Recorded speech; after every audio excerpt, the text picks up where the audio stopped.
Здравейте! Днеска ще си поиграем с един жив плет. Ето го как представлява в момента. Там ми е ножицата, стълбата и започвам да го кроя. Започвам тук да си давам нива. Някои правят с конци и с колци. Ние ще я работим на ръка. Каква форма предполагате, че ще му задам?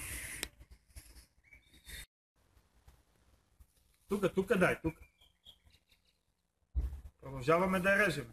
Виждате как става лека по лека. Все още не е напълно оформен, но си го задаваме, като режем от тук, от тук.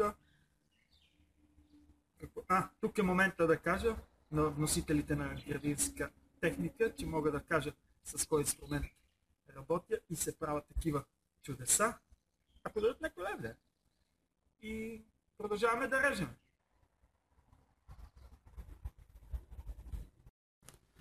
И ето го вече в почти завършен вид. Остава да се съберем бакуците, да го раздрусваме хубаво, което ще тръкне да го дорежеме. И разбира се, понеже това ме за първи път орязано по такава форма, ще трябва другия месец да се дооформи съвсем и лека по лека да придобие истински царствен вид.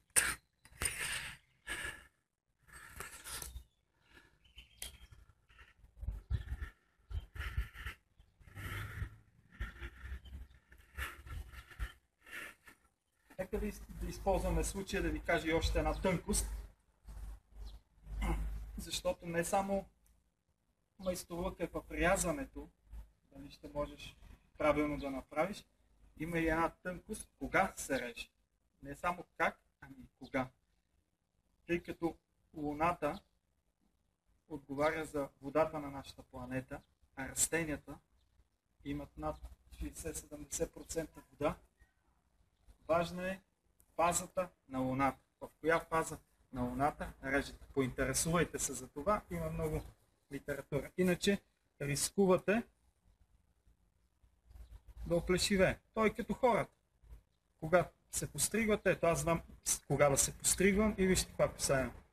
Иначе оплешивяваме. Нека да ви покажа едно некоректно рязане, какво се получава по същия начин.